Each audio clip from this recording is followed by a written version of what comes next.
ఎక్కడ అగ్ని ప్రమాదం జరిగినా ప్రమాదకర విపత్కర పరిస్థితులు ఎదురైనా మొదట రంగంలోకి దిగేది అగ్నిమాపక విపత్తు నిర్వహణ శాఖలే. అగ్నికీలల్ని ఆర్పేందుకు, ఆస్తి ప్రాణ నష్టాన్ని నివారించేందుకు సిబ్బంది శాయశక్తులా పోరాడతారు. ప్రమాద సమయాల్లో మేము సైతమంటూ ముందుంటారు. అలాంటి వారికి ఫైర్ టాస్క్ ఫోర్స్ పేరిట విదేశీ తరహా శిక్షణ ఇస్తున్నారు. తలపై హెల్మెట్, చేతిలో తాళ్లు, నడుముకు లైఫ్ జాకెట్ ధరించిన వీరంతా అగ్నిమాపక శాఖ ఫైర్మెన్లు. ఖాకీ డ్రెస్సులు వేసుకుని ఫైర్ ఇంజన్ల సాయంతో అగ్నికీలల్ని ఆర్పడం మాత్రమే తెలిసిన సిబ్బందిని విపత్తు నిర్వహణ దళాలుగా తయారు చేయాలని నిర్ణయించిన ఉన్నతాధికారులు ప్రత్యేక శిక్షణా కార్యక్రమం ఏర్పాటు చేశారు. ఈతలో ప్రావీణ్యమున్న సిబ్బందిని గుర్తించి 40 మందితో బృందం తయారు చేశారు. వరదలు, నీటి ప్రమాదాలు జరిగినప్పుడు బాధితులను ఎలా రక్షించాలనే అంశంపై వాటర్ రెస్క్యూ శిక్షణ మొదలుపెట్టారు.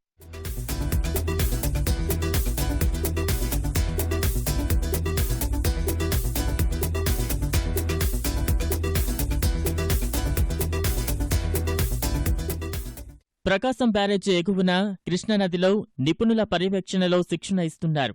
ఈత దుస్తులు ధరించిన సిబ్బంది నిమిషాల వ్యవధిలో రెస్క్యూ బోట్లను సిద్ధం చేసి నదిలో కొట్టుకుపోతున్న వారిని కాపాడే విధానాన్ని కళ్లకు కట్టారు. నీటి ప్రవాహం ఎక్కువగా ఉన్నప్పుడు తాళ్ల సాయంతో బాధితులను ఎలా రక్షించవచ్చో ప్రత్యేక శిక్షణ ఇచ్చారు.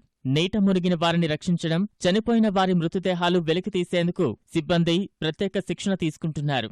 రెస్క్యూ ఆపరేషన్లో 25 ఏళ్లకు పైగా అనుభవమున్న అమెరికా, ముంబై నుంచి వచ్చిన నిపుణుల పర్యవేక్షణలో సాహసాలు చేశారు.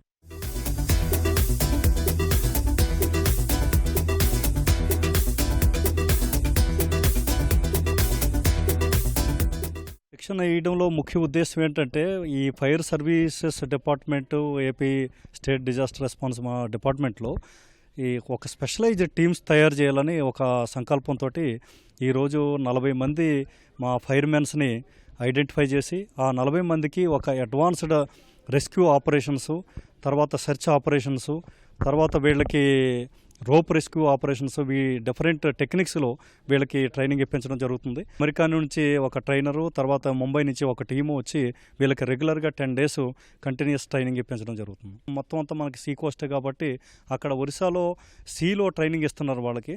ఆ సీ ట్రైనింగ్ కోసమని వీళ్ళని స్పెషల్గా మళ్ళీ అక్కడ పంపించి అక్కడ కూడా వీళ్ళకి ట్రైనింగ్ ఇప్పించడం జరుగుతుంది. స్విమ్మింగ్కి సంబంధించి ఏదైతే రిస్క్ ప్రాబ్లమ్స్ ఉంటాయో, రిస్క్స్ ఉంటాయో వాటన్నిటిలోనూ కూడా ప్రజలను రక్షించడానికి కోసము చేస్తున్న ఈ ప్రయత్నము అభినందనీయం. డిపార్ట్మెంట్స్ రెండూ కూడా ఏపీడీఆర్పీ అనే వరల్డ్ బ్యాంక్ ప్రాజెక్ట్ ద్వారా అనేక కార్యక్రమాలు చేపట్టాయి. ఫైర్ సర్వీసెస్ డిపార్ట్మెంట్కి అత్యంత ప్రాధాన్యత ఉంది.